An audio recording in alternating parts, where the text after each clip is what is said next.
Jeremy, there's been two separate strikes. We've had jets in the air throughout the morning. They were circling. It's been relatively quiet of late, but we heard them from fairly early on. Then to the the southeast of Tripoli, a big explosion and a lot of anti-aircraft fire.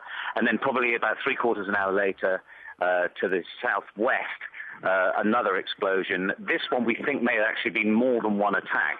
Now, I'm at Fatah University, which is probably about 500 meters away from where that bomb or bombs struck. It is certainly, they're not allowing us to move out of the university area towards the wall that is the beginning of a compound, but we've seen when we were driving here military vehicles on that edge of the compound. We're in the university proper, standing next to a two-story big building that was the refectory for the university. I can't see any signs of injuries, but certainly all the windows on both stories and a number of buildings around, all the windows have been blown out, a few doors have been knocked over. So it would have been a pretty big blast, and probably, we estimate, 500 to 600 meters away from where we're standing. As I say, as people have tried to move forward to film over the wall into that compound, there's been some scuffles, and the minders and other people from the university stopped anyone from going any further and filming it. But it has been the two biggest strikes, certainly on much nearer into Tripoli than we have heard in the last week or so.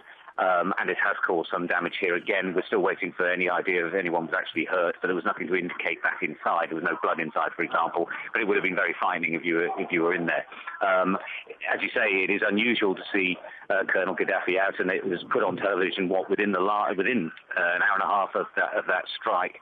At least the pictures purport to show him now driving around defiantly with crowds of supporters. We have heard a lot of gunfire since these bomb strikes, Jeremy. It's difficult to know whether there's an exchange of fire. It certainly did appear to be, but it's difficult to tell, and some of it not far from where we were standing, maybe 200 meters away. It seemed to be a firefight of some description. There are many rumours around that there's going to be people out on the streets this evening and tomorrow. It was seemed to be a secret, but everyone knows about it now.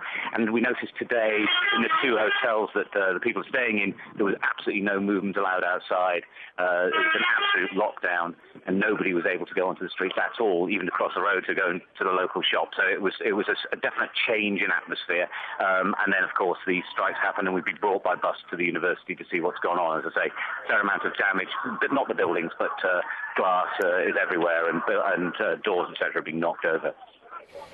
Well, you might even see Colonel Gaddafi himself. He's in a silver 4x4 leading a cavalcade around town. That's if it's today. And, of course, because they very rarely allow us in the international media to these events, we'll never know when this was shot, whether it's today, last week or last month. But there are certainly some crowds out on the streets. He's pumping his fist seemingly triumphantly or defiantly as he swoops around the streets of central Tripoli. Just saw him going past the harbour front a few moments ago and winding round the city centre.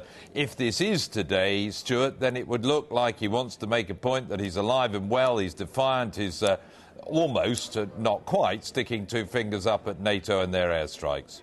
I think he is, and actually, Jeremy, he is going past the harbour front. He's not actually very far away from me, and who knows, he might be on his way to where we are, because we were initially told to get on the bus. We've now been told not to get on the bus, so maybe he's on his way. There's a small demonstration that's here. That's absolutely standard wherever we go. Perhaps we were delayed from leaving because of their arrival, or perhaps he's coming here as well. We'll see probably in the next few minutes or so. But you're right, I think he is showing himself to be defiant.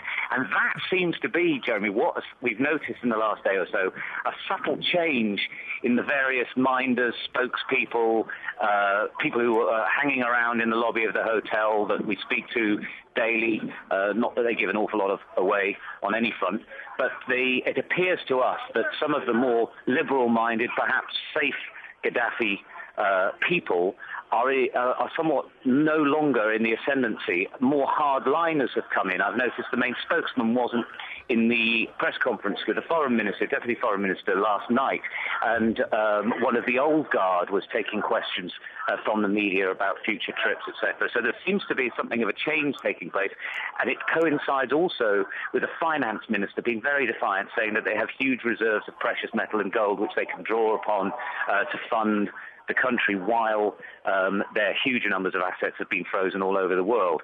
And that sense you got from him saying, we have been through this before and we will go through it again. A definite change. They keep saying they're open to talks, but that's the subtle difference, that now they're saying, we've been and seen it before, we'll do it and survive again.